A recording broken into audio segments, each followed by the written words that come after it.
Amen. I shall go. What do you mean? You all set on? Amen. Good evening, my name is Helen Anthony, Chair of the Committee on Finance. I am calling to order the regular meeting of the Committee on Finance Tuesday, November 7th, 2023 at 5:02 p.m.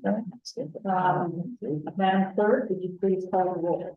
Chairwoman Helen Anthony, Present. Vice Chairman James Taylor, Here. Councilor Sue Engelbart, Here. Councilor Miguel Sanchez. Here. We have 4 present, we have a quorum. Thank you so much, and I'd like to recognize Councilwoman Graves and Councilor Don Salt, who have joined us this evening. We have finished our meeting and the city solicitor's office and our wonderful clerks. So Louise and Julie Polanco. So thank you, and many, many distinguished guests this evening. So thank you very much for coming. So I would like a motion to waive the reading of items number 1 through 4. So moved.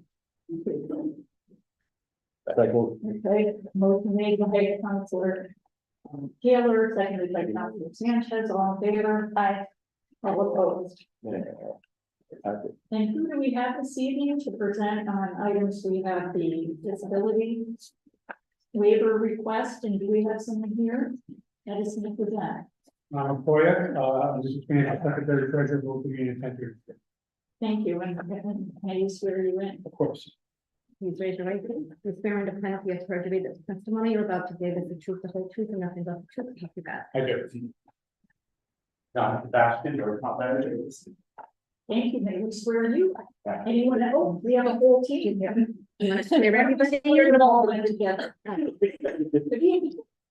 Paul Winston, Chief HR Officer. Thank you so much for coming. All Very right, good. swear in. Okay, all right. Raise your right hand.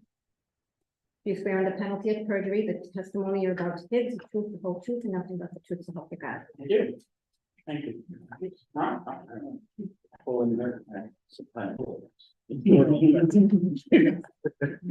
Madam Chair, can I give a brief overview of what they're seeking, and then they can explain the merits so the committee can understand what we're trying to do or what's trying to be done? Yeah, I would very much like that. Thank you.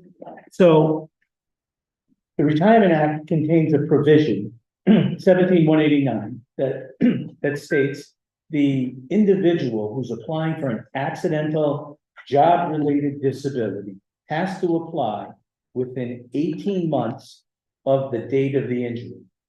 So there are numerous reasons why someone misses the date. You know, they've been injured, tried to come back to work, and that date goes by.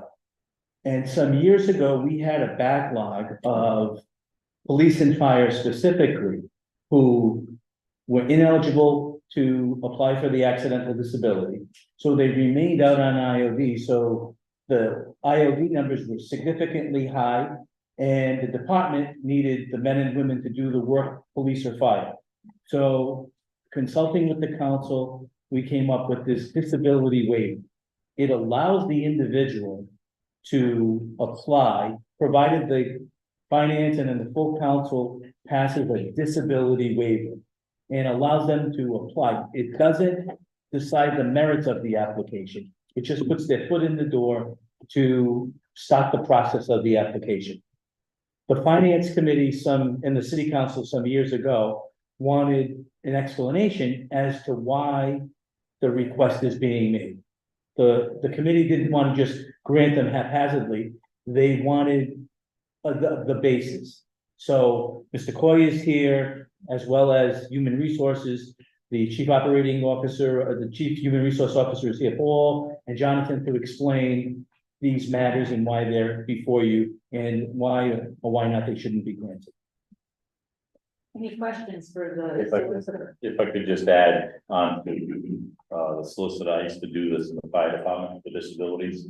And the problem is that a lot of times the IMEs have to schedule to make sure that the disabled try to get an appointment with IME. If you call today, they're looking like February, you know, the IMEs that they pick. So it's not the fault of the person.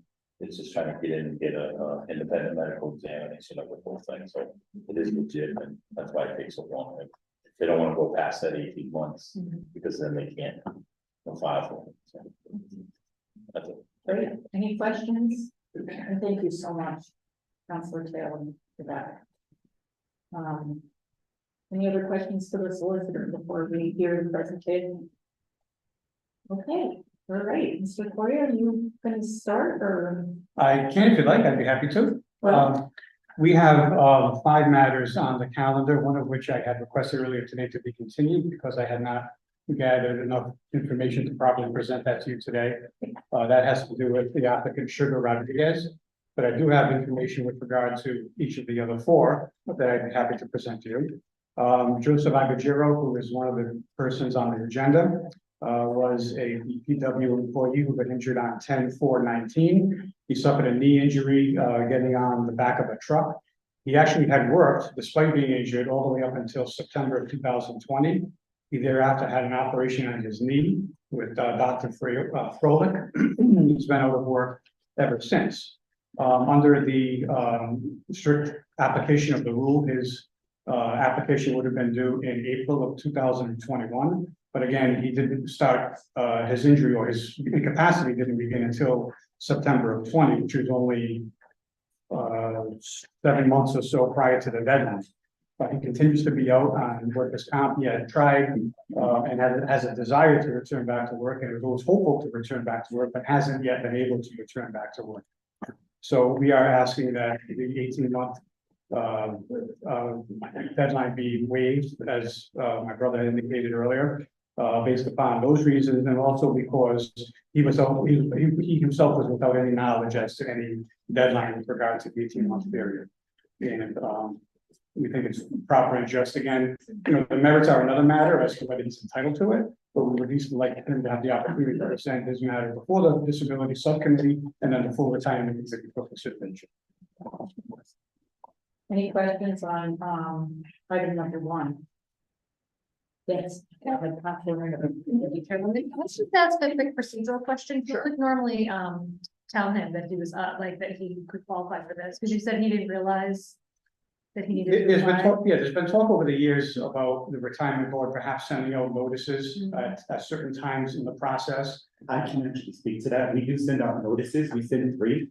So it's an 18-month period. We send a notice on the 12th month, the 14th and the 17th month. So that way they receive notification earlier. As we mentioned during COVID, a lot of notices. Madam Chair, can I also address? Yes, That was the big issue before, and I think the committee had, when we were here, had expressed a desire for both police and fire, as well as the city human resources department to start providing these notifications, which we are doing. I just think this gentleman may he have must have have felt he was before we started the notifications.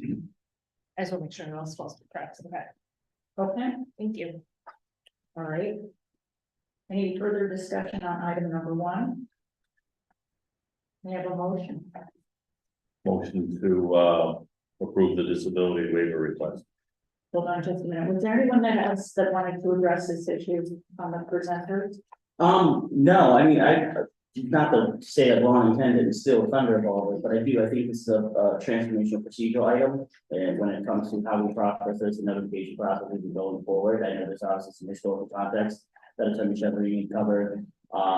And then as it pertains to procedural steps, there's just another there's intervention in place. Not only is this like the communication side of things, but have the metrics and how we pass that from a data standpoint now. So I would opine on the side of requesting that these be approved, which will allow for this transitional period. But I do think down the line, some of these before you are pretty lengthy, we're looking at DART rates and how long they've been displaced or restricted time rates.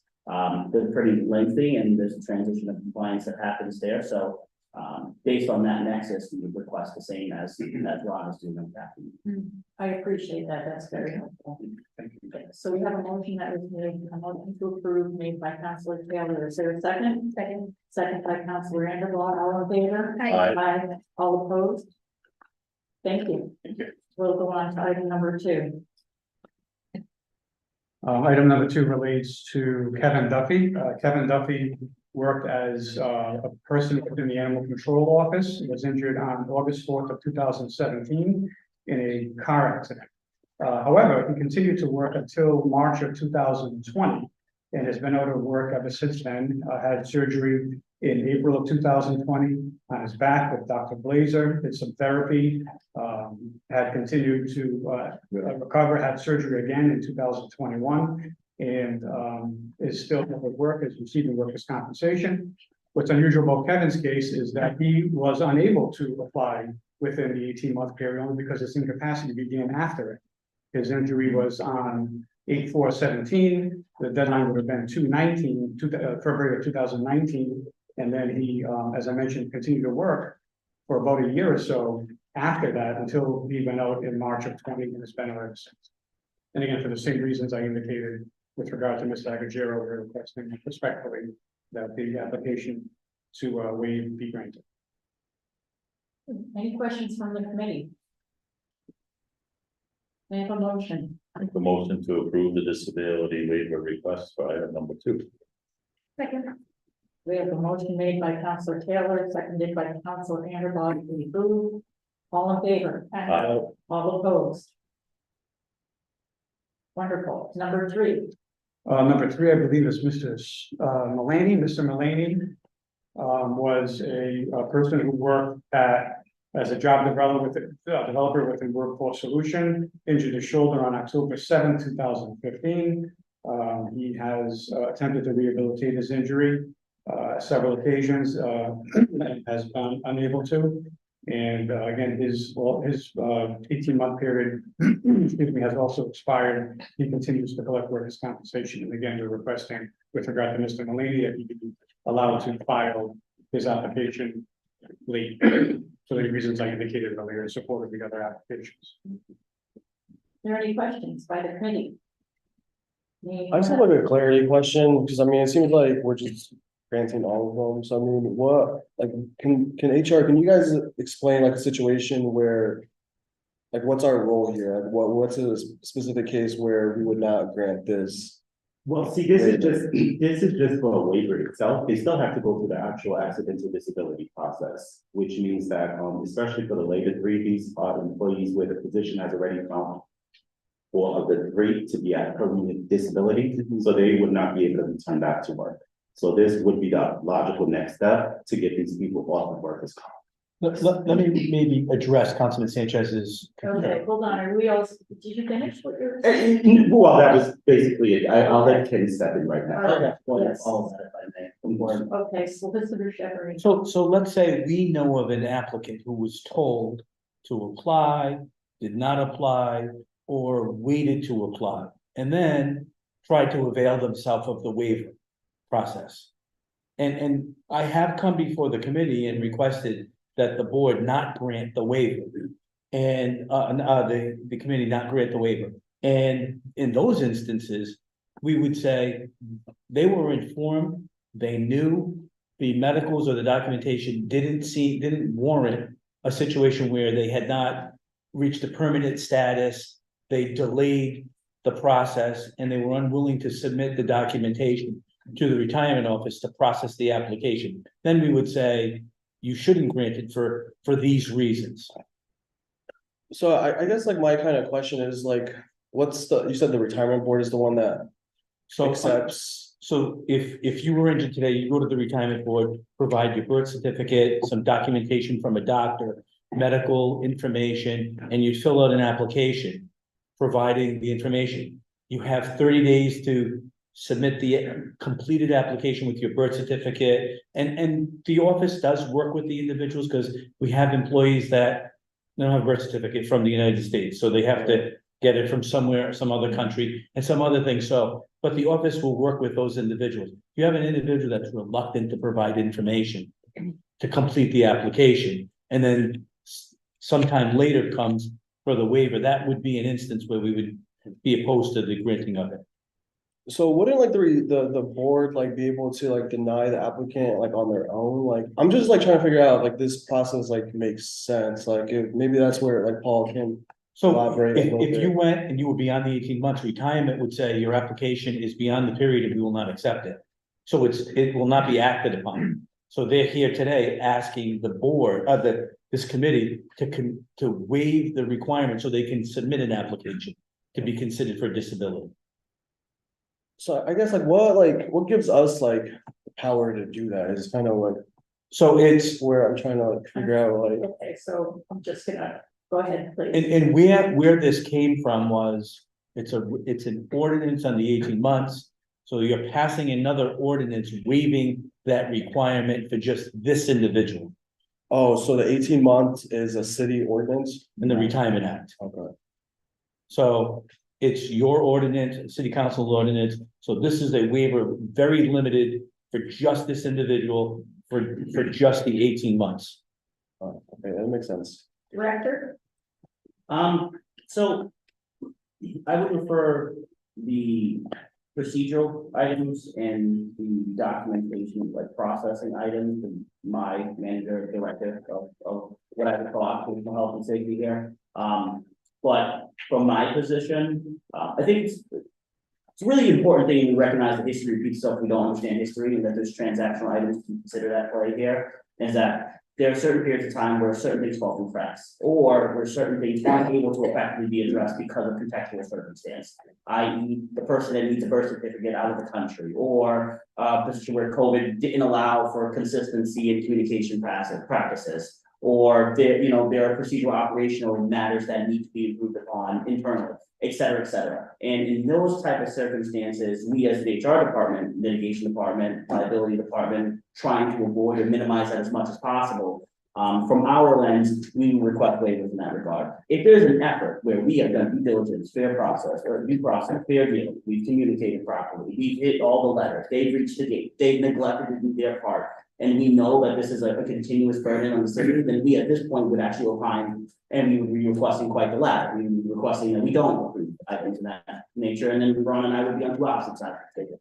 But in the circumstances that it pertains to this particular context, given the nature of the cases that are on the docket today, some of them are very old. They're very dated. I mean, I think one person's injury goes back to 2010. I mean, we're talking about dark rates. That's a very long dark rate, right? And then like we have to consider what that means. And in this particular case, like there are different compliance elements that are at play that have to be considered. But going forward, right? When we look at like what future steps are going forward, one, I would opine as chief of this department that there are going to be times where, and I'm telling you, you can hold me to it by all means. I will take that first and foremost. But there are times where you see these cases dwell down and lesser than, right? Or where we will opine in that regard, because you look at it, a body of work, you look at procedural circumstance, you look at contract, you look at compliance laws and elements in terms of like the ordinance, of the actual laws that were cited today.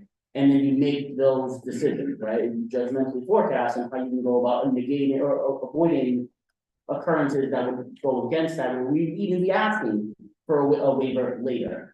It's just, we're gonna have to go through this transition of getting to these cases to get there, right? And that's what we have before you. Because one of the procedural changes that we've made is even in the case of a Kevin Duffy, when the employee has been out on a work comp, now we do track that, the date of incapacity, so that we make sure that that 18-month notice is sent out now. Where in the past, what we were all looking at is just the initial date of injury, but the employee may actually be working. Now that is something procedurally that we do track, and we make sure that the notice goes out on time. And I just want to make this like transparent, because I'm really big on transparency to the degree possible, where human resources, obviously that's limited, pun intended. But with respect to transparency here across the table, I think it's fair to note that this is not a presumed matter. It's not something that we take lightly. Workers' comp obviously has a serious dollar amount associated with it, and I think the processes and how we go about managing cases today are very serious. It's not something that there's a light or flexibility on. We will study cases down to the minute. All the way down to the almost a strategy, right? We're looking at metrics, we're looking at the circumstances, we're looking at process, we're looking at evaluations. We want to either get people rehabilitated and back into the workplace, or determine that they are unable to do so, and then take steps appropriately to make sure that they transition properly. Whether that's, whether that's a disability retirement, or they're off the city's finances and payroll in terms of like lost dollar amount, and that's something we have to pay attention to. But to your question, your inquiry, that takes time. There are going to be cases that are going to lead us to where we are now, and as we go forward, we can expect a different quality result down the line. Thank you, Paul. Chief, thank you. I'm sorry for calling you director. That's okay, I get that all the time. And thank you for putting this process in place. Yes, Councilor Gonzalez. Thank you, Madam Chair. I'm just curious, so is there anything that this council body can do to change anything procedurally that would make this process easier in the future? So I know notification can sometimes be very antiquated, hard copy mail. Would you make any suggestions along those lines in terms of an amendment to the ordinance? Well, one of the things that I will do now is be more hands-on with the retirement department itself, with setting up processes so that they understand. Currently, one of the things that we do is the position statement is pushed back onto the employee. I'm gonna work with retirement to draft the letter so that that comes out directly from our department and retirement, and we can send that to the physician directly. That way now it's one less thing that the employee has to follow up on. This will help streamline the process for us, so that way these applications are being done timely and efficiently. So those are administrative changes, anything with regard to the current legislation or the You know, ordinance? honestly, at this time, I wouldn't recommend any changes. I mean, I think that the legislation is what it is. It's there to apply accommodations where necessary on a contextual basis. The hope is that we don't get here, right? And that we're able to manage this case. That's not always possible. And when the cases materialize, if this isn't possible, like we have before today, then we have provisions in place and standards in place that will allow us to make the exception. We, as an organization, obviously as a city body, have to be conscientious that to our workforce, our most important asset being our employees that serve the city and its constituents, that we have to do our diligence where possible to make sure that we, one, minimize liability, we integrate them back into the workforce as possible and as practical, but that we also provide a service to them that allows them to transition properly and that it's not impartial, and that we eliminate impartiality wherever necessary, and this is a provision to do so. Wonderful. Okay. Any other discussion? Thank you.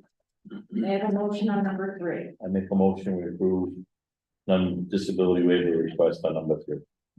Second. Motion made by Councilor Taylor, seconded by Councilor Anderson. All in favor? Aye. All opposed? Okay, and I think we are on number 4.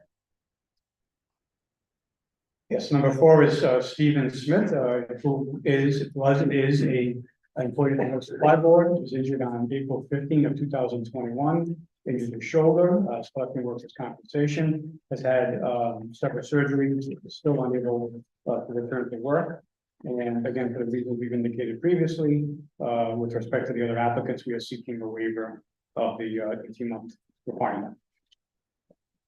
Any discussion? Questions? May I have a motion? Make a motion, we approve disability waiver request for number 4.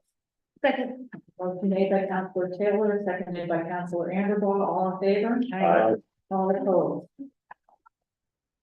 Wonderful. Thank you. Thank you so much. Thank you. I appreciate that. Thank you. Thank you. First of all, I'd like to thank the Councilor Anna Horvitz with us. So thank you for coming. Do we need to continue? Yes. And we are, Motion, we continue number 5. okay. Second. Motion made, to continue number 5, seconded by Councilor Taylor, seconded by Councilor Anderson. All in favor? Aye. All opposed? Okay, that matter has been continued. Okay, yes, Madam Clerk, please read number 6. Item number 6, resolution authorizing approval of the following contract award by the Board of Contract and Supply in accordance with section 21-26B1 of the Code of Ordinance. W. Walsh Company, Inc., Providence Water Supply Board, $16,200,000. Okay, who do we have here this evening to present? Thanks for having us. I have 2 people. If you introduce yourself, Sure. all the and when I was sworn in. Sure. Greg Keys, I'm the executive engineer. This is Kathy Mello, Chief of Technical Services, and Pete Page is Director of Engineering. Thank you. Please raise your right hand.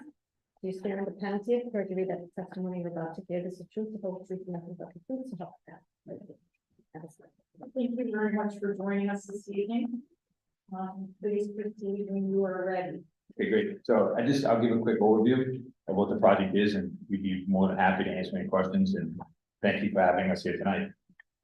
This project is part of our ongoing main rehabilitation program, where this project is cleaning and lining of mains and replacing of valves and hydrants within the Trinity Square area, Ward 11. This project was publicly bid We had 3 bidders. We're gonna award it to the low bidder, to W. Walsh Company, that are a very reputable firm that does this work throughout the country. The low bid was 16.2 million. The existing lead services for this project was done under a separate contract that's being done now and should be wrapping up soon. And then we look, hopefully to have this project done, paving and all in July of 2025, but most of the work will be done by the end of next calendar year, all the main replacement work. So with that, I'll be happy to take any questions. Yes, Councilor Randall. Thank you, Chairwoman. I have a few questions. One, thank you for coming in tonight, and for all your other work. I have 4 questions. One is, it looks like it's like almost half of what the highest bidder was.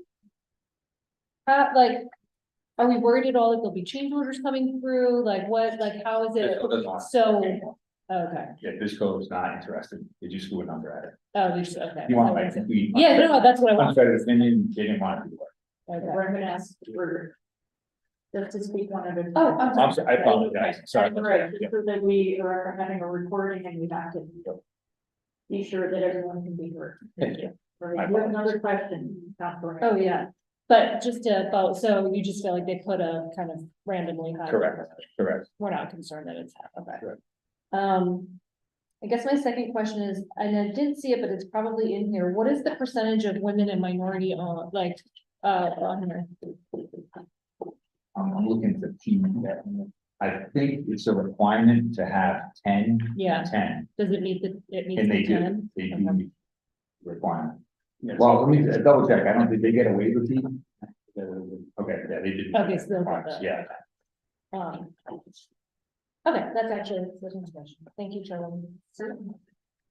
Maybe any other questions? Okay, we have a motion. Make a motion to approve number 6. Second, Motion made by Councilor Taylor to approve item number 6, seconded by Councilor Sanchez. All in favor? All opposed? Great.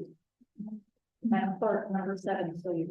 Item number 7, resolution authorizing approval of the following contract award by the Board of Contract and Supply in accordance with section 21-26B1 of the Code of Ordinances. J.F. Brennan Company, Inc., Providence, Florida, $7,700,000. I'm sorry, $7,774,510. Thank you. Same. Please proceed. So again, I'll give you a quick background on this project. So as part of our treatment process, we produce sludge from that treatment process and we have to process that sludge. So we have 2, what we call sed basins, and we have to take one down, one of those sed basins and remove that sludge. So this is work that this is a bid to do that work. But it's very time sensitive. We really need to take that one process off, do this work and get that process back on. So you can see that we have 2 bids, Synagro and JF Brennan. JF Brennan is higher than Synagro, but Synagro could not meet the time frame that we need to get the work done. And this Councilwoman, to speak to yours, we were worried about change orders from Synagro. Again, we deemed them non-responsive because we were concerned that they told us they could not meet that deadline. And I'm sorry, can you just, the urgency of the project, can you just talk about that again? So 2 sedimentation basins, one has to be in operation, one can be taken off. What is the timing? How often do you do this? So we haven't done this in a while, this cleaning process, but we have, not to get too technical, these 2 basins, one's smaller, one's bigger. This is the bigger one. We haven't done it in over 10 years. So we're very concerned that we're gonna run off this smaller basin and gonna have issues. I mean, we provide water to 60% of the state, so we really have to be cautious and make sure that we don't cause any water quality concerns when we're on that much smaller basin. So we really tighten the time frame by which we need to do this work. I think it's 100 days thereabouts. So JF Brennan could meet it. Synagro said they cannot meet it. So we felt that the difference in price wasn't enough to say, let's go with. And why are these on scheduled maintenance? It's a very complicated, long answer, but it's an old basin. These are 100 years old. back 100 years ago, they didn't really say, hey, let's design these so we can remove the sludge easy and on a frequent basis. So we have to really coordinate between it. It's a process. It's really a process. And as a matter of fact, we're probably paying a premium to clean these things because it's such a laborious process. So, and we're actually going to be replacing these things in the near future, probably in the next 5 to 10 years. So that we can remove the sludge on a more frequent basis. Okay. Any other questions? Where are these located, over in Situate? Yeah. So if you remember, when you went in, right, and the building was on your back, those 2 big ponds on the right. To be for further. I don't remember specifics. Had a lot going on in my life. Yeah. But yeah, it's right, it's in the Situate treatment plant. Yep. Thank you. Counselor Vanderwall. Thank you. So I just want to make sure I understand. So the tight timeframe is because we're going to be, or you're going to mostly be relying on the smaller pond. And so you have, like, we want to just limit the amount of time we're relying on that Correct. smaller pond. Correct. So that we can, okay. Yep. Understood. Yes. Okay. Any other questions?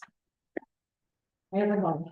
Madam Chair, we have an exhibit to add to that. Oh, I'm It's- sorry. It's actually, it was, you know why, it was left out, it was an error in the clerk's office, so the top part of Providence water letter was left out. So just wanna, Okay. Can you just, circulate? I will. Thank you. Just so we can take it over, we able to add the exhibit. Thank you. Oh, yeah. 14 on the top. Got it. And no wonder I couldn't see it. Well, so sorry. Sorry I didn't say that earlier. Thank you. Oh, thank you. Yeah. Come on.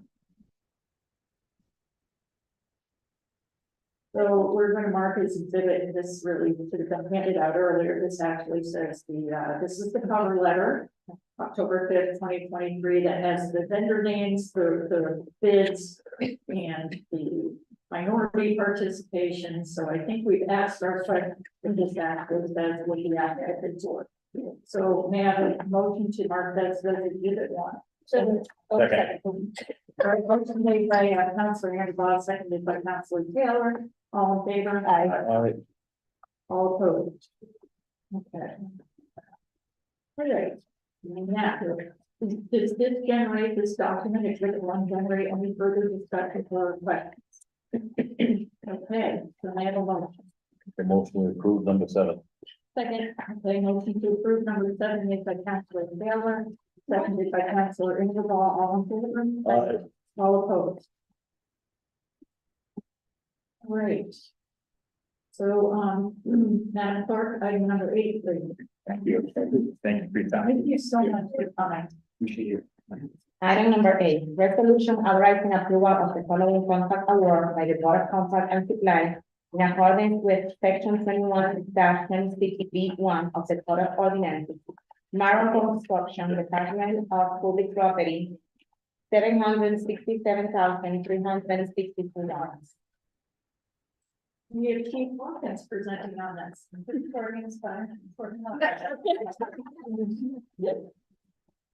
You swear on the penalty of perjury that the testimony you're about to give is the truth of the truth and nothing but the truth of it.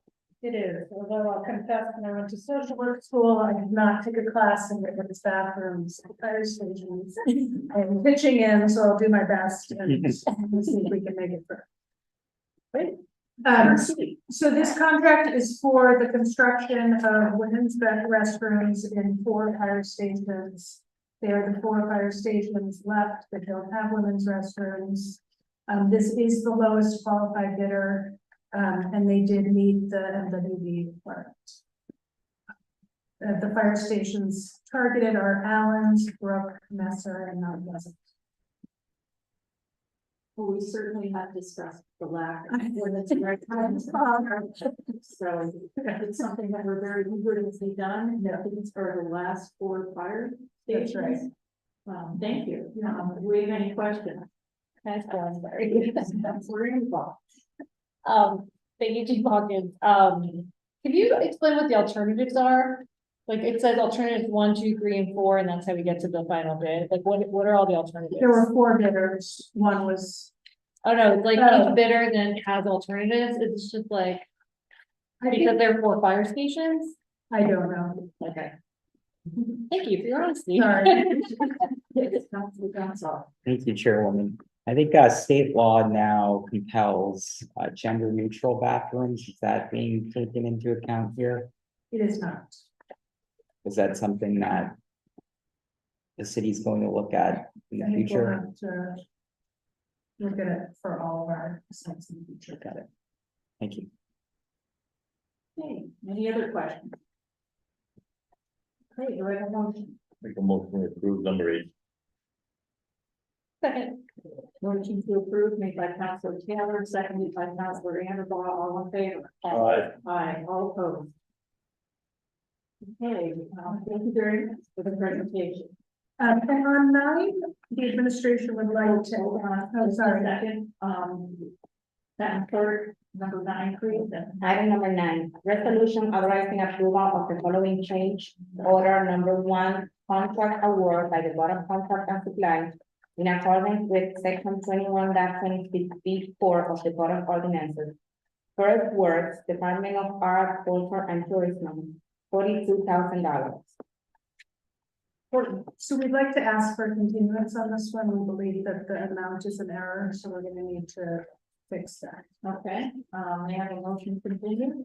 So move. Second. Motion to continue made by Councilor Taylor, seconded by Councilor Anderson, all in favor? Aye. And all opposed. Thank you. All right, item number 10. Item number 10, resolution authorizing approval of the following notification of outside legal counsel contract award by the Board of Contract and Supply in accordance with section 21-26B2 of the Code of Ordinances. Lifetime Physician Group Medical and Life Care Consulting and Padua Law Group, Law Department. $546,500. Great, and we've had city solicitor Dana with us this evening. Please bear in mind, Mr. President, that the testimony you're about to give is a truth, the whole truth, and nothing but the truth, so help you God. Yes. Okay, so I believe this item might be before us because of the amount is over 500,000, but to the extent that you were able to present on this issue, can you tell us exactly what, or not exactly, but what you can say about this award? Yeah, well, first of all, as far as the amount, I think that was the amount that was recommended to put on the resolution by finance, because that's the entire amount budgeted for that line item that encompasses all outside consultants. It has something to do with the PO numbers, so in no way, shape, or form do we anticipate spending anywhere close to that amount for either of these consultants. Okay. So if and- it's, and can if you- the amount is the concern, then that should not be a concern. But so Padua Law has been hired. So the para ordinance provides that and someone be hired to audit a police department database, and the person to do that is to be chosen by the director of para and the city solicitor. The director of para met with me and requested that we hire Jeffrey Padua to conduct that audit. I thought that was a fine choice, so I agreed with him. And Mr. Padua has been hired to conduct that, and he will work with para and the police department to do that. The other entity is for a medical expert that is being hired as an expert in a matter in which the city, the city is a defendant. So we're defending the city against a lawsuit filed against the city. And it requires a medical expert to do that. Okay, and in terms of, thank you so much for that clarification, and in terms of, so you do not have a figure that was agreed upon for Padua or Lifespan? So for Padua, it's an hourly rate of $300 an hour. I think Again, this is really gonna be under the direction of the Para Director, but, based on my discussion with him, we don't expect that there'll be a substantial amount of time required. As far as the medical expert, it's different rates depending on the task. Reviewing medical records is a different rate from attending depositions and trials and mediation sessions. Okay, and we don't have the exact figure on it. I don't have them in my head. I believe the range is from 200 an hour to 300. Some, I believe 325 an hour. I don't quote me on that. We can get that information to you. That's roughly the hourly rates for the medical expert. If you wouldn't mind getting it to me at some point. For sure. To us at some point, that would be really helpful. Yes. Thank you. Any questions? Okay. I may have a motion. Make a motion to approve number 10. Second, A motion to approve made by Councilor Taylor, seconded by Councilor Engelbaugh, all in favor? Aye. Thank you so much. Thank you. Okay. I don't know. Yes. Item number 11. Communication from His Honor the Mayor dated October 23rd, 2023, informing the honorable members of the City Council that pursuant to section 302B and 1013 of the Providence Home Rule Charter of 1980, as amended and Public Law, Chapter 45-50, Sections 1 through 31, passed in 1987, he is this day appointing David A. Caldwell Jr.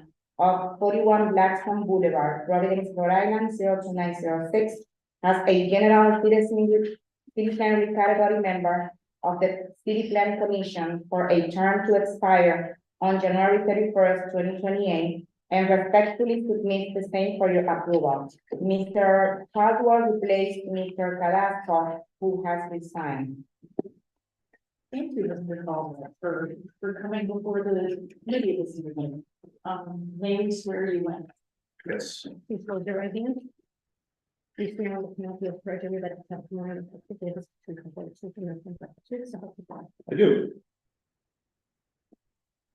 Okay. In case people didn't hear, we have Mr. Caldwell here, and he is going to replace Mr. Gazasco on this City Plan Commission in the general citizenry chair. And so I very much appreciate you coming, offering to serve in this capacity. If you can give us just a brief overview of your background, I'd appreciate it. Thank you, Chair Anthony.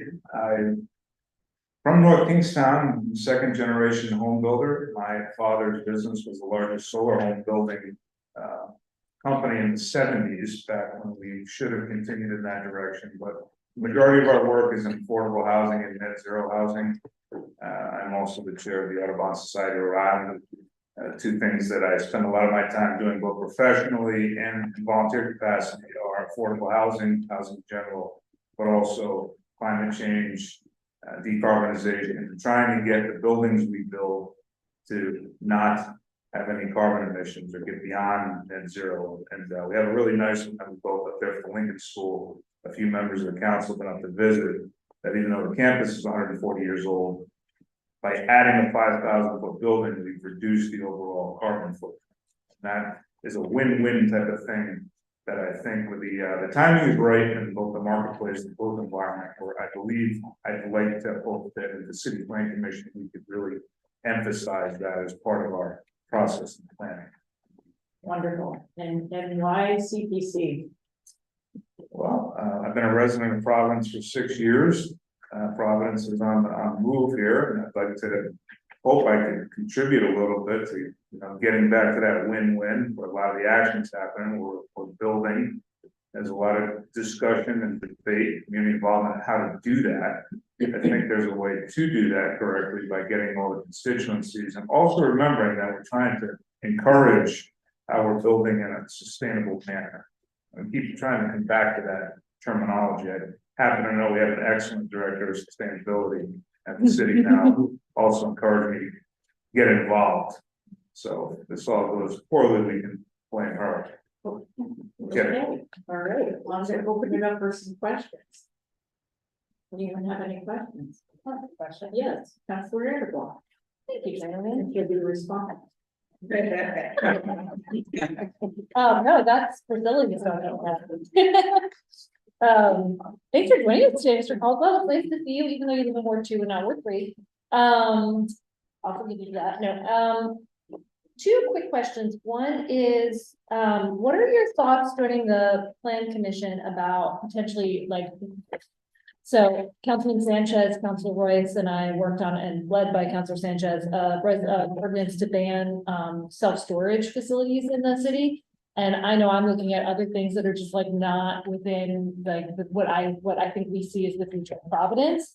And there had been some pushback at the CPC of like, well, we don't like to ban things. We prefer just to make it really hard to do. What are your thoughts? And you can tell how I feel about that, by my tone of voice. What are your thoughts on like, actually just saying, nah, we don't want any more of this because we're going in this direction on the plan commission? Sorry, I should have like given you a heads up. I was gonna ask some questions.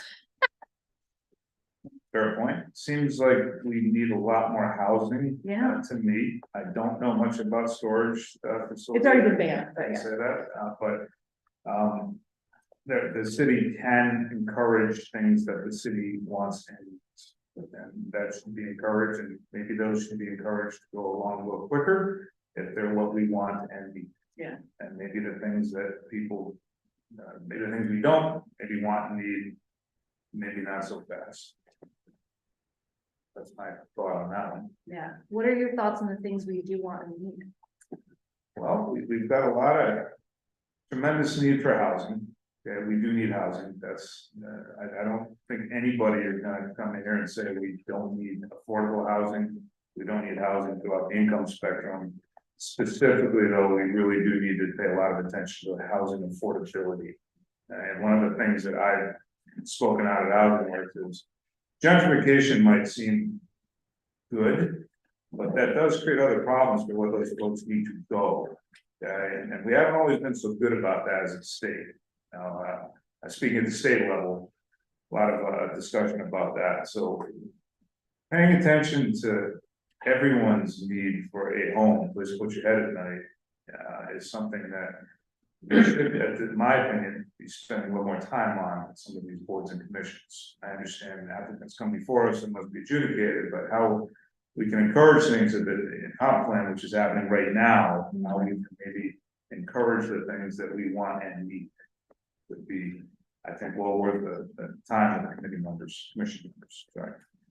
Let's do one. Yes, please. And not a question, just I'm excited that you want to be on the city plan commission. So I'm excited to, assuming this all goes, I will assume, I'm excited to work with you on all sorts of like zero carbon buildings and all the things that we already worked together on with ERMC and stuff. So I'm excited and I'm glad that you were interested in this.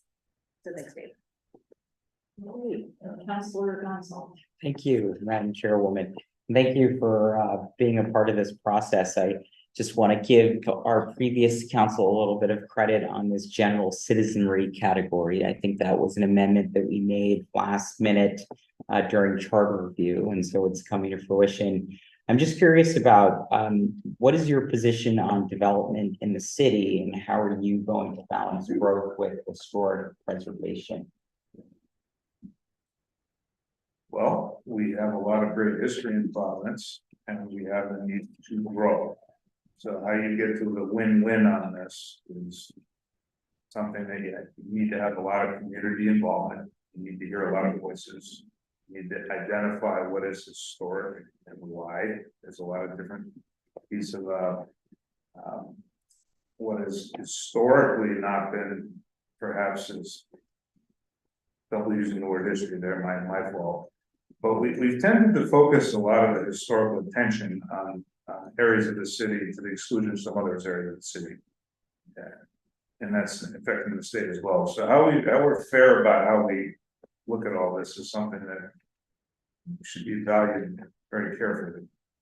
But I'm a historian that's my degree. I'm sensitive to these requirements. But I also do believe that cities are constantly changing and we have to balance their needs with the people that are here and what they need. I don't want anybody to be excluded in that process. And of course, we have the zoning laws on the books. And that's what stipulates your role in the CPC, how do you, as the general citizenry member of the CPC, how do you see your role in the sense that you will listen and hear neighborhood voices and perspectives in that process that sometimes are not listened to? We see a lot of dimensional variances and adjustments being granted by the CPC. Those are in many cases discretionary, and are in sometimes conflict with what the neighborhood wants. So how do you see your role in mitigating that? Think about that for a minute. So my house where I live is a duplex on a 3,300 square foot lot. So that would be pre-existing and non-conforming, manner of speaking. I know there's a lot of discussion about increasing density in the city. I tell the story that when my grandparents moved here in 1951 from the Bronx, they couldn't afford a house, 40 years old, 4 kids. But when they moved here, they inherited my grandmother $5,000 from a bachelor uncle of hers, all the money they had. When they moved here in 1951, they couldn't afford to live in Providence, Pawtucket, Central Falls. Okay, so they had at the time had to move to where the poor people lived, like a little plot of land, a little piece of dirt in this place called East Greenwich. Okay? And that was 1951. And my grandparents built a 24 by 36 cape there, and they were there for 60 years. That's what they stayed. And eventually, their grandchildren returned to this city. So there's about 60,000 people less living here than were in 1951. And there are people looking to both move here and stay here. So the issue of density is going to be front and foremost when it comes to zoning. What the zoning changes are needed for would be the issue that would be the most consideration. Why are we granting relief and for what purpose? And so somebody could have what do you call those French glass house things, lingerie and then backyard, or are they adding a unit so a relative can live there, an ADU? Are we adding density to the area? I am a proponent of adding density. I don't want to be any misconceptions about that. How we do that will require a lot of sensitivity, but we are going to need to have a lot of density to get what we need, the housing that we need. Again, a lot to that, but in general, that's I think I've covered that one a little more in depth. Maybe I should have. No, we would like to know, because I think there is a lot that goes on at CPC. And so I think that I really appreciate you sharing your thoughts. Councilor Sanchez. Thank you, Chairwoman. Yeah, David, thank you so much for willing to step into this role. There's definitely a lot of things going on with planning. We have a new director. We're going through the comprehensive plan. David had called me a few days ago or yesterday, so I asked some very general questions there. So I really don't have too much. I think you're very uniquely qualified with bringing that environmental perspective to planning. I think that's something that we really need to strive for going forward. I definitely care about the future that we're living in. But just generally speaking, because you touched on it a little bit. So I mean, I'm currently, like I elaborated on the phone, looking at changing some zoning in my ward to make it a little more dense. But generally speaking, do you think in the future and going forward, for a city like Providence that's very limited on square footage, do you think there's room for R1 zoning? So single family home, what's your general thoughts on that? You're seeing some movements throughout the country, and some states are straight out banning single family zoning at a statewide level. Just as a kind of a note. As far as R1 gets back to the same discussion of what's the direction the city council wants to go and how that relates to the planning process and what community input you have. Personally, there's we have to. I do believe we need to we got to get the density up a little bit. People ask me, where did the 60,000 people go? They were here at one point in 1951, you know, and my grandparents couldn't afford to be here. That, you know, that's a kind of a family thing we've always talked about. But you are gonna have to look closely about getting the density up. And to the Councilman Enderboss point, banning things. Don't know if we want to use that word, but I do believe you're gonna have to get the density up. Okay, now how that happens, I don't know. I'm still new, so we're gonna have to work through the process. But we do need to get the density up. I appreciate that, man. We're still new too, so I mean, we're all in this together at this point. Yes, we are. Any more questions? I would just like to thank you for your interest, and you are uniquely qualified, I think, to sit in CPC, and we really appreciate your interest, and when you called me and asked my advice, I told you that it's really a thankless job, and if you're working a lot of hours, and are you sure you know what you're doing, and all that conversation, but we're undeterred, and so I'm thrilled. Thank you. Got a little free time now, the girls have graduated. Okay, we'll be checking back in and see how we feel about that in about a year. Okay, so, I'm going to enthusiastically support, your candidacy, and, with that, I'd like a motion. I'd like to make a motion, we approve number 11. Second. Motion made to approve number 11, send it to with a recommendation of approval to the council, seconded by Councilor Annabelle, all in favor. Aye. Thank you. All right. All right, we're moving right along here. And now we are on what everyone wanted to hear. Okay, item number 12. Item number 12, an ordinance approving the capital improvement plan for the fiscal year 2024 through 2028. Thanks, Steve. Okay, and we have the chiefs presenting this. Yes, please. Get surgery that the testimony you're about to give is the truth. About the truth. Chief Financial Officer.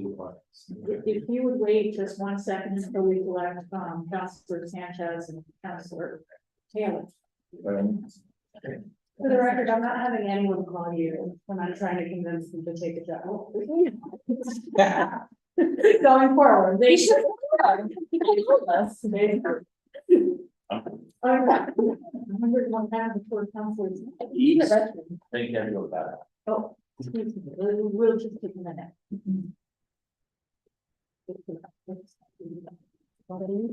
What? Eddie's? No, that's good. I don't think we would do that. I don't want that, Debbie. So can you write that? Okay. All right, if you would proceed. Well, first of all, I think we've been provided with an amended ordinance.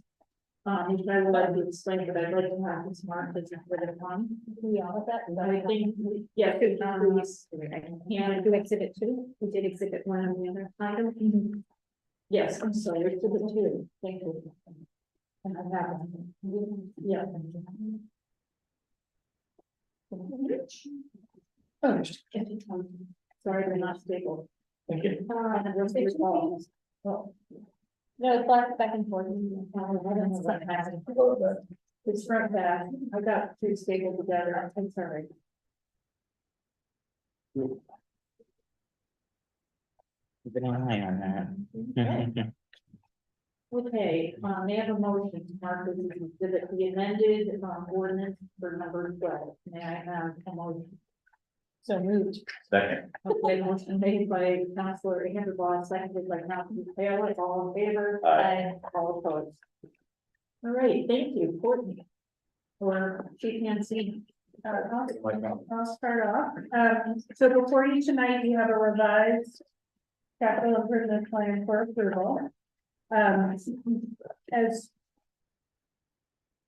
just for background, the project list that accompanies the ordinance has been updated to align with some work we've done to assess the city's borrowing capacity. And so this plan includes 5 years of projects, but does come back to the council annually, so there will be opportunities for us to update this. And so I would encourage us to focus on the first 2 years, because that's what we would be initially bonding to start projects for. That initial bonding amount is $132 million for fiscal year 24 and 25. The projects are divided in 4 categories. Each of those departments takes ownership for managing the projects associated within their department. So public works, public property, parks, and planning. Oh, they need it? Oh, okay. Is that this, I'm sorry, are we, what is being discussed right now? Yeah, this is the updated project list. It's the same as what was distributed last night. Oh, for in case people don't know. Is it, what is, I'm sorry, one second. Madam Clerk, was this attached to the agenda? Is this different from what was attached to the agenda? Okay. Oh, great. So we need to have this, this amended plan, will be marked as exhibit 3. Thank you. Yes, ma'am. Oh, second. Okay, so the motion is made by Councilor Taylor, seconded by Councilor Ramberdahl. All in favor? Aye. All opposed?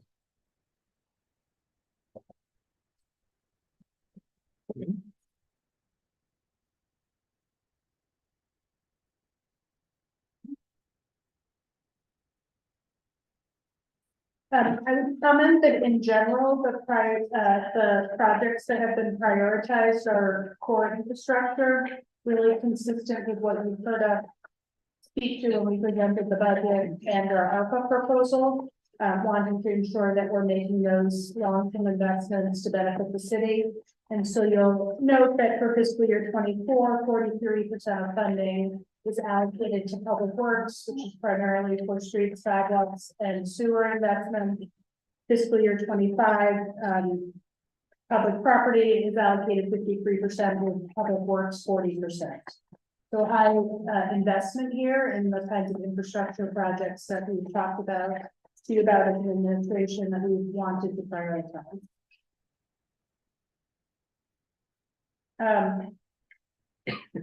I am happy to kind of go through each department, or we can take questions, whatever the committee prefers.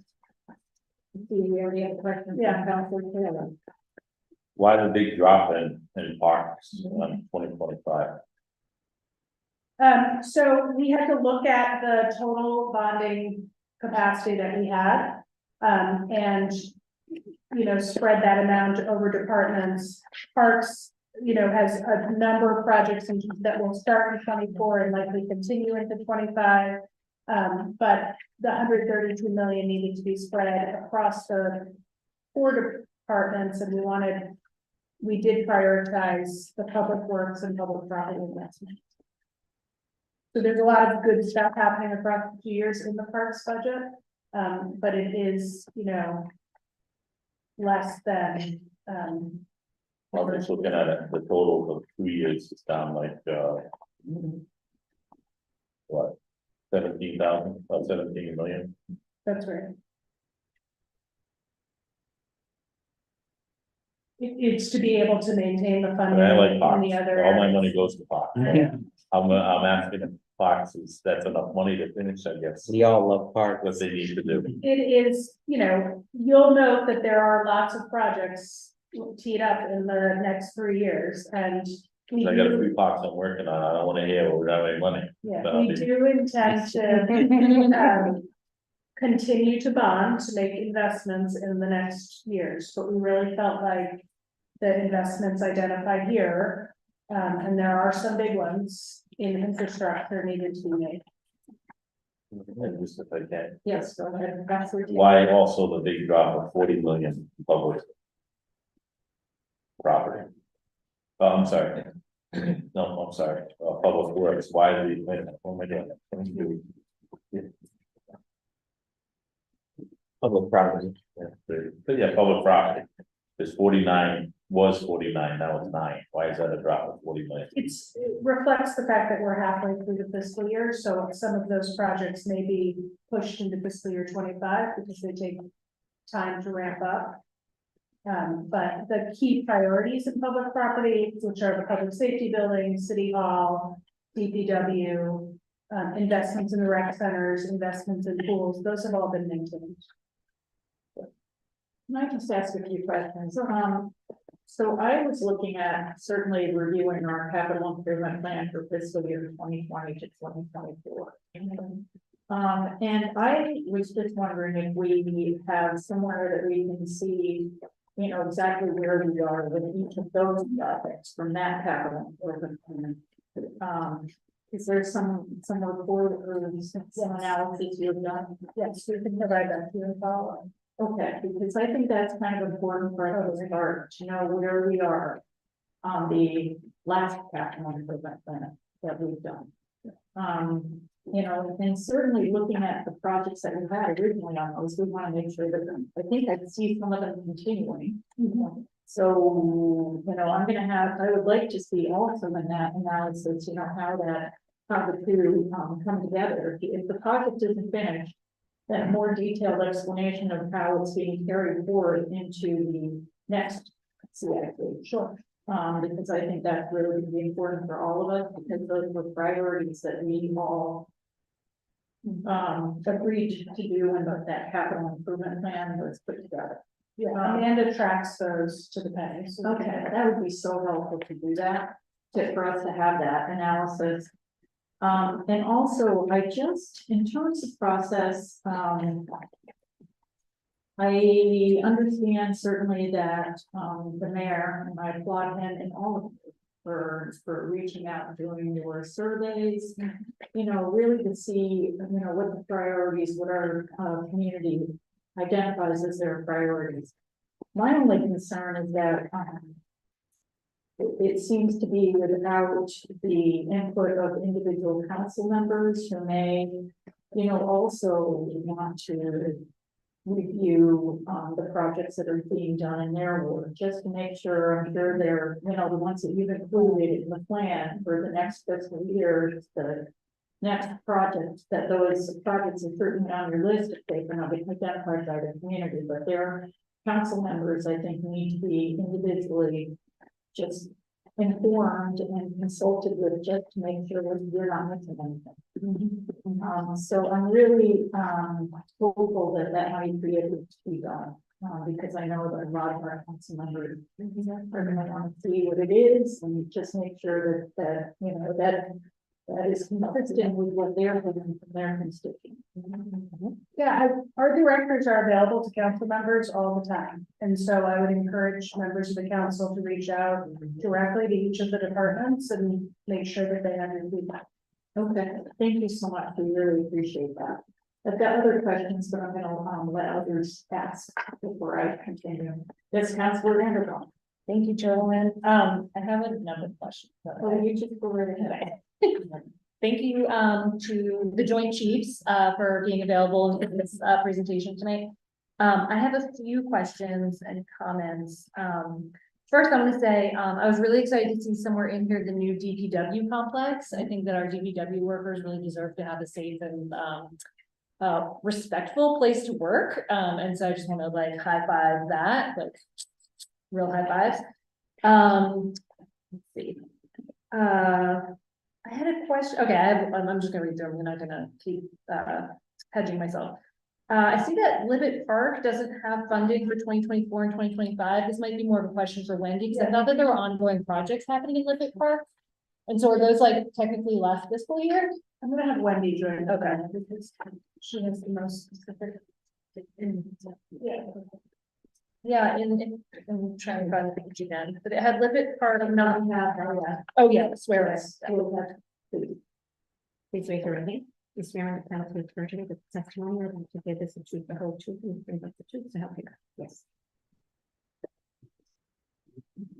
Thank you, Wendy. Thank you. Yeah, so on it's 3.60, it says Libet Park improvements, and then there's nothing for FY 24 or 25. But I know there's projects going on right now, so I just didn't know why that was zero? Are they funded through another mechanism or? Yeah, Yes, so those are funded with the existing SIP funding from 2021 that was then conferred over. okay. Yeah, and then what we had to do because of the shift in the industry really after COVID, where prices doubled, sometimes tripled, supply chain issues and what have you. We had to seek additional funding to do those projects. So we have some of your NIF funding in that project. We have some CIP funding in that project. We have a lot of value engineering in that project. So that project will hopefully be done this spring, summer. And then the piece that we want to look to toward 26 is doing the playground over. Oh, great. Yeah, so, but pretty much everything else will be done within the project. Okay, great. Okay, but that's all prior year money. And then I had a number of others, let's see, on the last page, it mentions, and this is no longer parks, but on the last page, it mentions DBM match funding. What is that? What are we matching? That's a holding place for annual DEM grants that always require a local match. Okay, so it's us to draw down that. okay. And then, there's $2 million set aside for Kennedy Plaza. Can you tell us a That's little a more about match to that? the RAISE grant. Okay, The RAISE grant is a federal grant that's looking at Water Place Park all the way through Kennedy Plaza. Doing some architectural design and engineering assessment. We're mostly around flooding in Oh. Water Place Park. So that's all match money for that. that's all planning match process. process. Okay. And then can you talk a little bit about pedestrian safety improvements on streets? There was a little bit in the memo about it being mostly about sidewalks and crosswalks, but what is there money set aside in the CIP for other types of pedestrian safety improvements? Yep, that money will be, applied, through conversations with you all. It will just be money available for those improvements as they come up. Okay, but that could include like speed humps or other sort of traffic calming measures as Exactly, well. we would combine that with the traffic calming fund and other sources to fund all of those projects. Okay. And is there was a large number, and I'm forgetting what it was off the top of my head, for road repavement, I think it was, or it just said roads for, I think, $13 million. How is that being coordinated with some of the stormwater processes? And the example I'm thinking of in my head is last year they repaved a whole bunch of roads, so last administration, like Chris, in Ward 3, and they paved over the storm drains.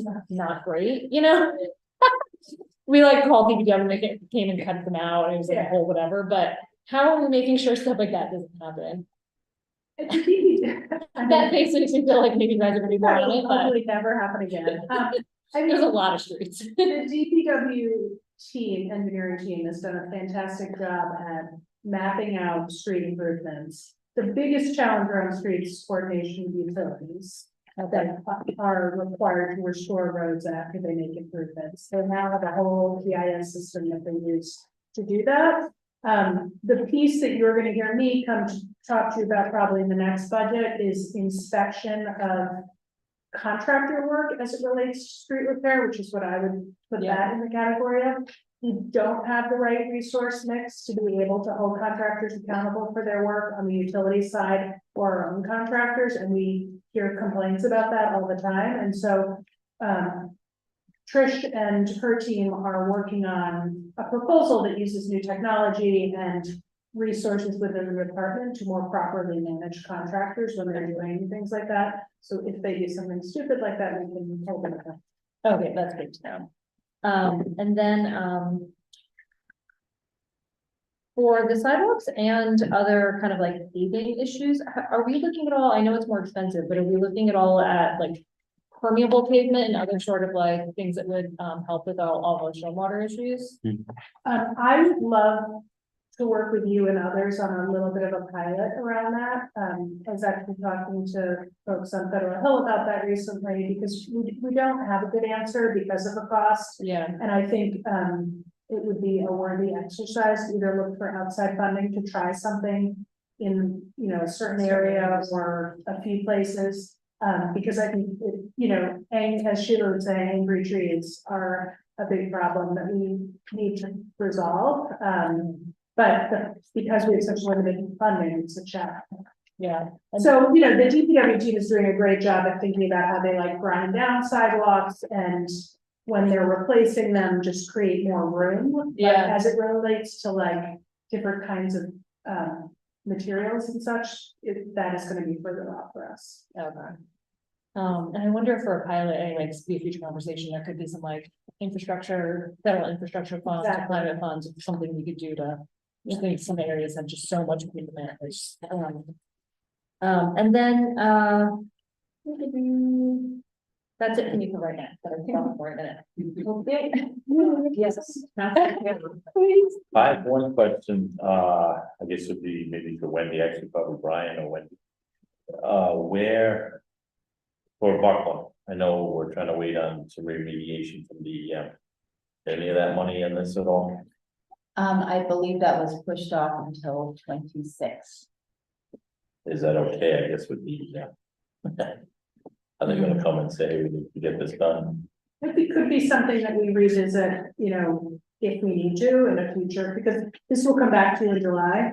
So if we hear from them and we need to prioritize that differently, we can. Okay. Yes, Councilor Stancher. Thank you, Chairwoman. Yeah, just going back to the chairwoman's comments regarding the old funds. Is there any way you guys could like present that to us instead of just sending us a PDF? Sometimes I don't have more questions and I don't get the answers, so if you guys could present it to us, it would be highly appreciated if that's okay with you, of course. I would, recommend that we continue this matter so that we can have some of this presented, some of the questions answered and some of this presented. I'd like to have it ahead of time so that we can be prepared. But yes, I would like to do that also. Yeah, and like that kind of like goes in with like my next request. I don't know if it's something that you guys would be able to do or if it's something our council office would be able to do, kind of just group some of these like specific like park projects by like ward, I think would definitely be helpful. I mean, my ward, I see 400,000 for FY 2024 for Georgia West Park. And I don't know, maybe when you can elaborate on that, I put 100,000 a couple of months ago towards that, but I don't know what the 400,000 would go to. I don't know, we spoke about that. So we're trying to, I think in that situation, leverage and break funding. So with the money that you added in the previous CIP funding for that park, that we want to be able to do the playground, the water park and the ball field and make it really a sensational park because it's so well used by the community and by the adjoining school. So the 150 is nice, but when you're looking at it as a $650,000 project, and we can look at the entire campus and flow and how everything works together. Right now, everything is really sectioned off. Right. And there's also that issue of the parking and where kids play ball behind there with the police department. So it really gives our designers an opportunity to look at the space as a whole, very similar to what we did at your community meeting when we were looking at Cabral. Is, imagine some of these fences coming down, a little more integration here and opening up that play space. So right now, the water park is cordoned off for most of the year and is only open 7 weeks a year behind chain link fence. But imagine if those play pieces were then integrated into the playground, so when they're not on, they can be used very much the same way they are at Darwin and Park Nolan Park, so our kids aren't playing behind a chain. Yeah, no, so I'm fully supportive of this, like kind of like where I question is like, this is the first time me hearing it as a city councilor of the neighborhood. And like, I don't have anything against that. Like, I think that's good that we're doing it. I have the opportunity to be here and talk to you. Kind of like where my bigger concern is like counselors that aren't here, not being fully aware of what possible projects might be happening in their ward. So I mean, I don't know if that's maybe just like a one-off, but it seems like there's a lot of projects in parks for next year that I just want to make sure counselors or my colleagues are fully aware. And I mean, I don't think no one's going to be against any of these, but I think it's important for them to at the very least be aware of what's going on, and then maybe if they have additional funds. Through ARPA and NIF and whatnot, for them to also leverage it as well. That's something that internally that we're kind of trying to get going on using those funds. So I think we just kind of all need to be somewhat on the same page. Going forward, really. Of course. Okay, that's it. So, few comments, I guess. I personally would be uncomfortable, well, I guess I'm gonna be uncomfortable continuing this, only because we're on deadlines to do this. In other words, we got streets that need to be done. We all have streets that want to get done. If we continue this, as we know, it takes a while, but we're coming into winter. But obviously, they want to know what streets are gonna be done in the spring. I don't want to continue it, and then we're in the spring, and now we're looking at summer, and then it gets, well, fall, especially the sidewalks, so that ends in like October.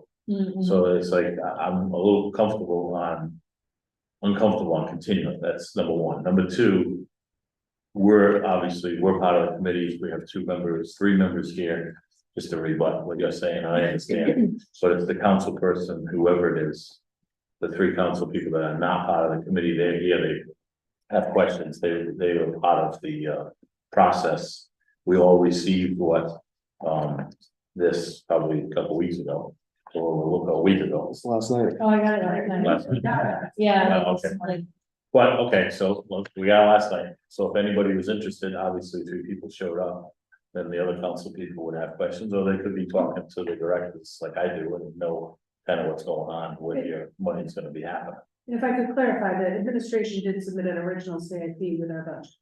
Now, Right. it has been changed, but there's nothing, it is a modification of something, so there has been lots of time to engage with the administration about what is important in a CIP, if there were changes that people wanted.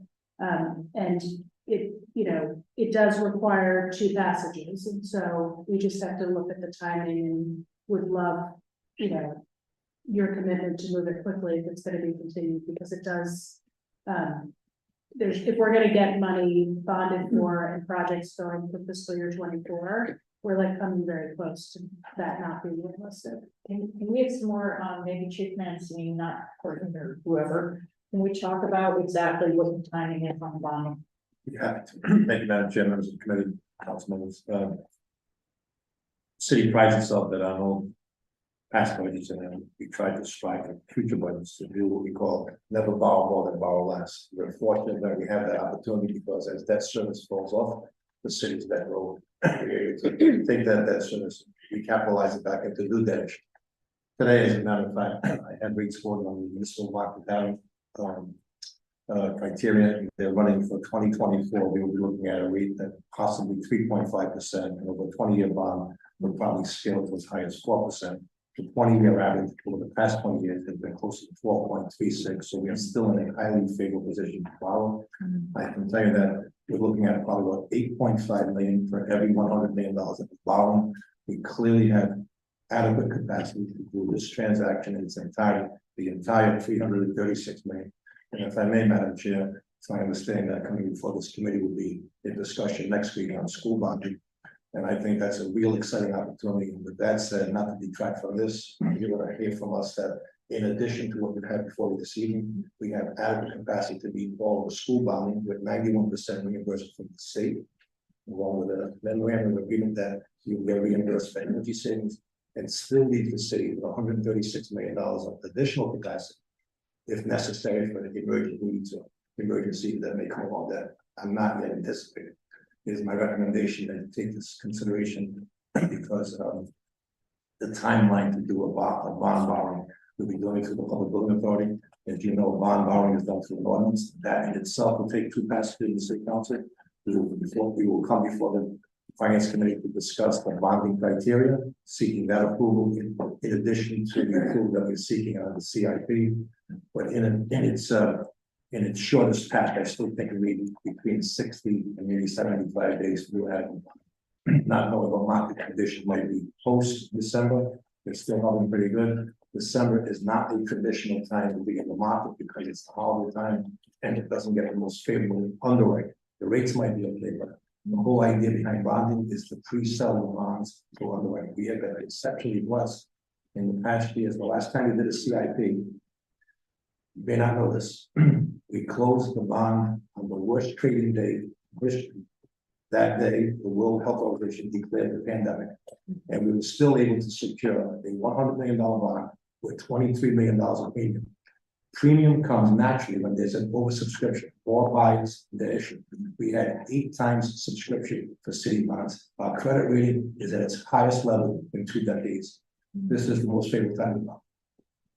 So can I just follow up on that? So if December is not the time, and this would have to do 2 passages. A bond would require a ordinance for borrowing power purposes. Right, and so really, we're already into January, right? Well, I'm giving you the average time, minimally 60 days to get a public offering statement prepared, or the credit rating call, market underwriting, selection of the underwriter, legal documents, but minimally 45 to 60 days. After the second passage. Exactly. That's right. Okay, all right, that helps.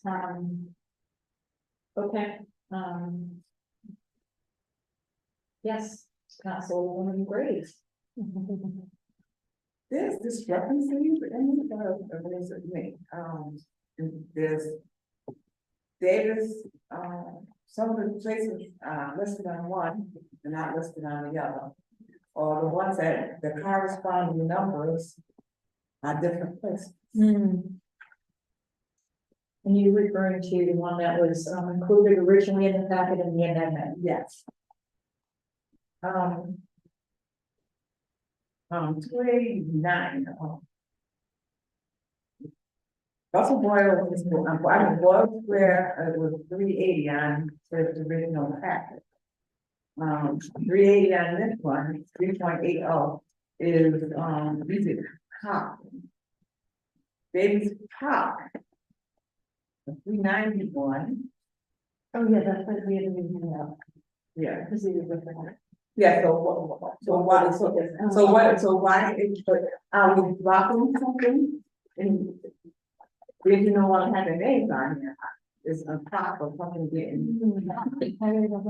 So the total number, the amount of projects that have been included in the original version is more than can be bonded for at this time. So there are the changes, so the new version you have reflects projects up to the total number that can be bonded for, which is $132 million. Okay, that's good, but I would like for us, maybe if you could list what's been dropped or what's been added so that we'll know in our ward, okay, well, Boyle's not getting done this time or something, instead of just switching the vote, because I'm looking, I'm like, wait a minute. It's not here anymore.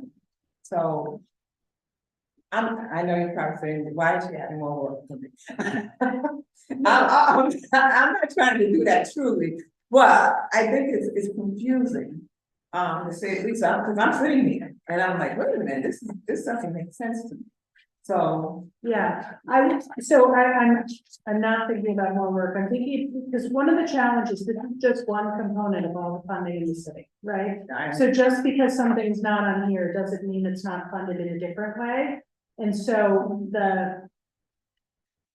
I'm trying to think of a way that we can accurately reflect. And what I would say is that if there are specific projects that you're interested in, a conversation with the department to understand, is that project just not happening, or are we using different money to fund that project, is the best way to get the answers that you're looking for, because otherwise, I don't think we have a way to pull it from every potential funding source. Does that make sense? I mean, we can certainly highlight changes, but it is not going to answer the question, does this mean this park is not being invested in? Yes, I'm sorry. Oh, I was just say to Councilwoman Graves' point, I wonder if there are changes from what's publicly posted to what we get, if it could come as a red line, so we can see because I know I studied this originally and then this, and just maybe, yeah. Everybody knows how it comes, but. Yes, it's Councilor Vargas. It's not question, it's a comment. you say improvement, so do you have enough money to improvement every year or do you have any change or any damage for the improvement? Can you do it? Like, if there are if there are. For example, see how the truck, from in my work for the unit mechanic, you say improvement. So we have enough money to continue with the improvement? So we have $132 million to make improvements across the whole city. Or we have to wait for 10 years or 5 years or? No, within the next 2 years. Okay, because, they have long time, it's not improvement anything. Yeah. That's my question. Well, yeah, and Wendy's team has done a fantastic job of, it's why the word by word analysis is a little bit tricky, is that she has prioritized improvements in places that have not had improvements in previous years, right?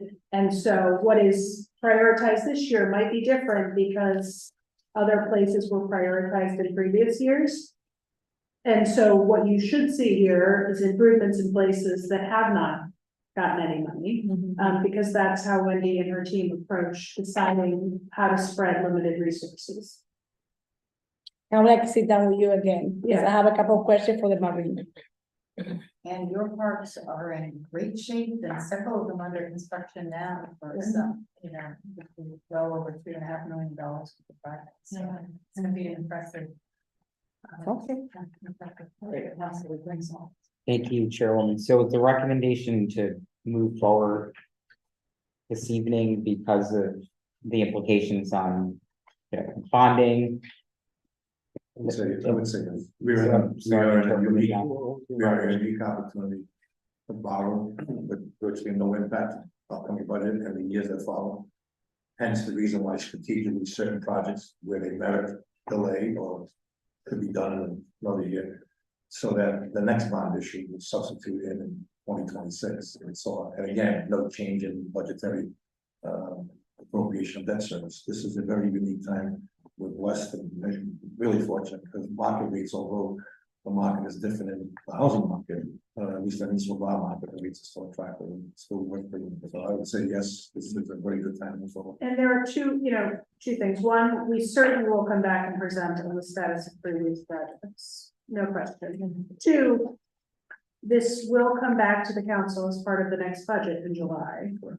And so, while we want to get moving on the fiscal year 24 priorities, if there are changes that need to be made in 25, we can work on those together. I just, it is challenging because the total is 132 million. So if we're going to add to something, we have to take away from something, right? And so when you're working across 15 wards, that can be difficult because it is your job to individually advocate for your wards. But we have to make a decision about, okay, if we're going to add here, where are we going to take away from? But that process should happen with the budget, and we can do that going in for the next budget year. So that sounds pretty clear, but I guess, the other point, and I'm hearing this from a lot of colleagues, is that it would be great to have an update as to the projects that were done previously, so people can get a sense of the work that's been done in their respective wards. So it sounds like there's a commitment to. That could be made available almost a year. Thank you.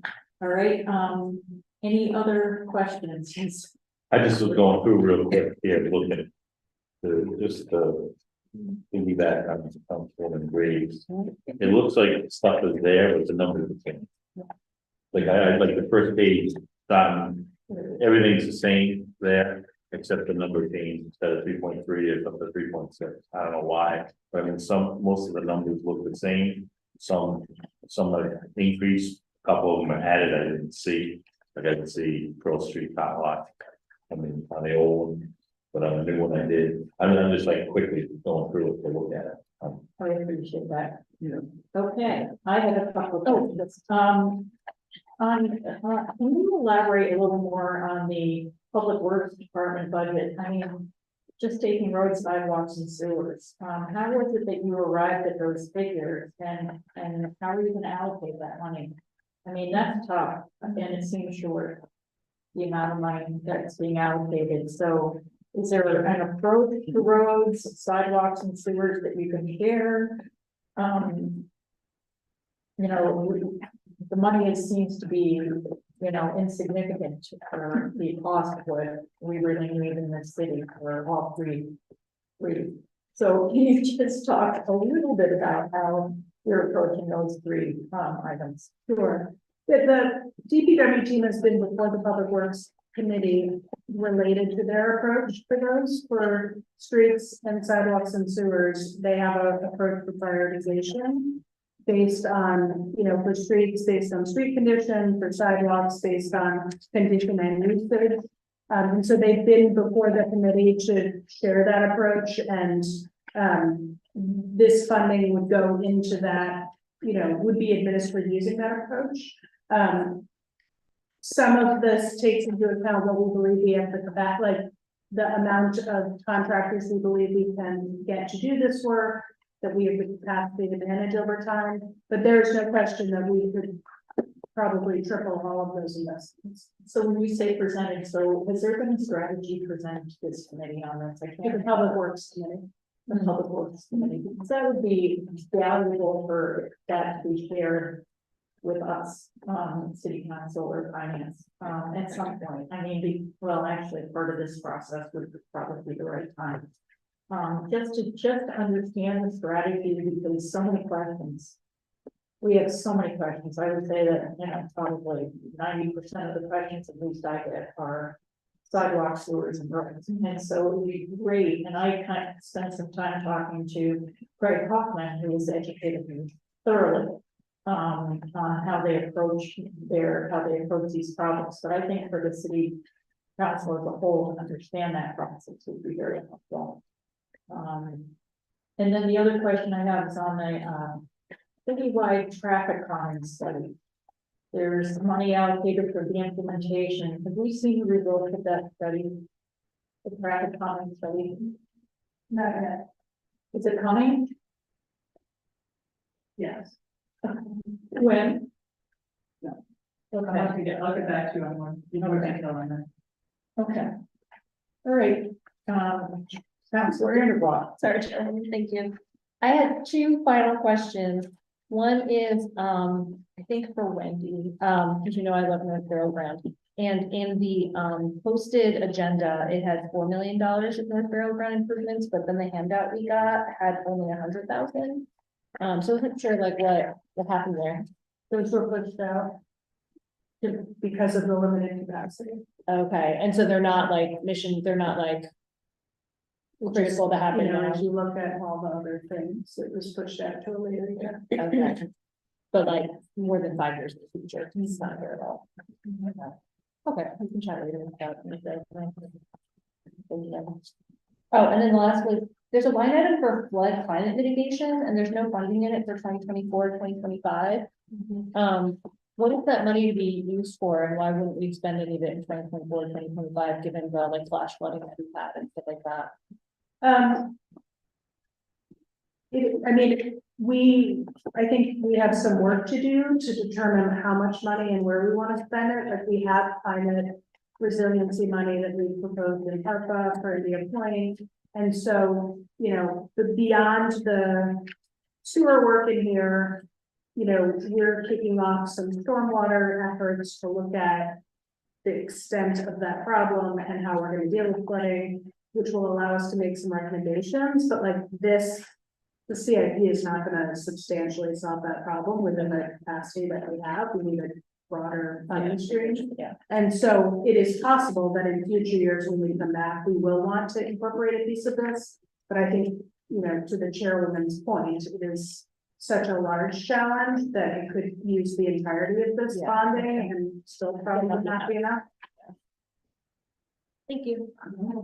Okay, we asked, yes. I just want to get a number, I want to get it correct.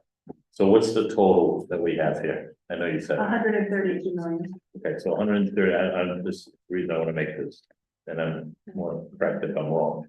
So right now we have 132 million. If we decide to continue it, which I'm against. And we can't get the bond, let's say, you know, because people feel rushed and everything. I mean, I look at it as a positive in my ward. no matter what it is. If you're giving me $500,000 to do something for streets, I'm looking at it as a positive. We all should look at it as a positive, because people, it's like, we're paying on taxes for, so you can say, well, you got roads, you got to see it sidewalks. But the 132 million we have now, if we decide to continue it, and the bonds go higher and everything, that can actually eliminate the money, reduce the money that we, say we wait till January, February. It could reduce the money, so now, right now, we know if we pass this tonight, then it's 132 million. If we wait 2 or 3 months, it could be 120 million, is that correct? It could decline. So I'm, again, I don't think we should continue it. Can I Have go- to pass twice. If council people, every council person should be happy. We're gonna look at it again in June, correct? So if we decide the Yeah, money, sooner than that. okay, but if some money, say we put 100 grand into Waldo Street hotline, I'm just throwing it out there. And say, listen, it don't need 100 grand, we can move some money around, but we have that opportunity because we have it. Is that That's correct? correct. That's correct. Thank you. Okay, so, if we don't have any more questions, what I'd like to do is be able to discuss this amongst us. So are there any more questions to the presenters right now? Yes, Councilor Sanchez. So just to my colleagues, like counterpoint, is there a chance that the rates are better? Well, as an example, the rates went up by 5 basis points from the last time they were quoted mid-September through to today. So while 5 basis points is not a significant change, it's showing that the market is starting to move upward again. And as you may all know, market conditions are affected by global incidents from, in every economy. So what's happening, what's occurred in the past month, globally has probably had some effect on the markets. We don't have that crystal ball, but what I was saying earlier about December is generally not a traditional time to be in the market. Therefore, we should take advantage of that, because the preparation time necessary to get into market, to get underwritten, will probably consume the balance of this month and all of December, and then be ready to roll as early as the beginning of the year, which is a more favorable time. Post holidays is a better time to buy. Just a follow-up question. I mean, so why is this coming to us like right now? It just seems like. I mean, it's been before the council since. Budget. Yeah. Since the budget was Just, passed. we haven't touched this since then, like. So what I might suggest. I understand the urgency and that the bond rating may change. I understand that. I don't think we're talking about, delaying this very long.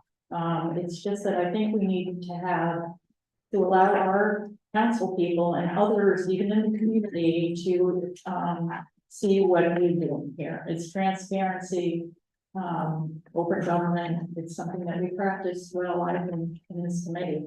And we really need to engage our fellow council people. And well, if we had passed it tonight, we could have got the first passage on the 16th. So what I'm suggesting is that we put this on, continue it to the 21st, which is, I don't think we have anything on the agenda on the 21st. That gives our 2 weeks, and then we can get this passed. If we choose to pass it and recommend passage, we can get it passed in December. 2 passages. I know we usually take some. We'll have to maybe have a special council meeting, but I think it can be done if we think that this is something that we want to do. But I think delaying 2 weeks is not going to be significant, and I think it would give everyone an opportunity to ask their questions, make sure they have all their questions answered and understand exactly what it is we have in front of them. And that's my recommendation. Well, as the chair, you can't make a motion. I, as the vice chair, would like to make a motion that we pass this now. And the reasons was for the reasons that I mentioned. If we get a second, we get a second, but if not, you as the chair can't make a motion. I understand that. I'm just explaining my own position. We have discussion on that motion? Yes, please, discussion. I guess I'm just looking at the calendar because I want to make sure I'm hearing the thing about December being the time. So if we passed it tonight, then we could feasibly have it at the next council meeting and then the first one in December. But if we hold for 2 weeks, I assume we have a meeting on both December 7th and December 21st. Well, not the 21st, so we'll have that discussion. Okay. If we choose to do that. That's right. Wait. That's like around Christmas. Yeah, yes. Oh, does it get canceled? Yeah. Any other discussion? So I agree with you, Chairwoman. I think holding it 2 weeks won't hurt anyone. I think folks will be more than welcome to come in for a quick special. We've done it in the past, so. I think with this amount of significance, I mean, it still accomplishes the goal of getting it out in December and starting that period, so. I think it's better to be safe than sorry in the situation. Okay, is there a second to Councilor Taylor's motions? Ask another question before that. So can we, if we don't do, because I'm like really torn, guys, I'm just gonna be real. I could really go either way, and there's only 4 of us, so you can't really go either way. If we don't pass Councilman Taylor's motion, and then we instead, can we stipulate that can there be a stipulation that we do have a special council meeting in December? Because I hear Chief Mancini, I want to make sure that it doesn't get pushed back to January and then we're stuck with like. I don't think we can stipulate, Okay. but we certainly amend. We certainly have done it in the past, as you know, special council meetings are scheduled all the time. So I really, in my opinion, I don't think it's something we don't have as the right to do that as a finance committee, so I think it's the, something that we'll discuss. Yeah, but I think it's like logically speaking, I mean, it's November 7th now, so we start talking to our colleagues and letting them know that, hey, we're looking to do this in December. When it came to the PPSD bond at the state level, I mean, we turned that around in 1 week, so I mean, I think it's more than fair for everyone at this point, yeah. Okay. Kind of where I'm at least. So is there a second to Councilman Taylor's motion? There's no second, the motion fails. Is there another motion? Are you making a motion to continue this item? Is there a second? I'll second. All in favor? Aye. All opposed? Ideally, we'd love to have this continue to the 21st. I'm not, 21st is Thanksgiving week, so I'm not. Okay, well, we'll see, we'll work out the schedule then when you're available. Okay, thank you. Okay. Second. Okay, motion to adjourn, made with Councilman Taylor, and then be invited. Now for payments, all in favor? Hi. All opposed? Before everybody needs that, like, personally, like, it's a free concert. Coming up this Sunday, 3:00 in the afternoon. You wanna go? Everyone's invited to the keyboard class concert. Sunday, November 12th, 3:00. Sorry, okay, so that is third, my name is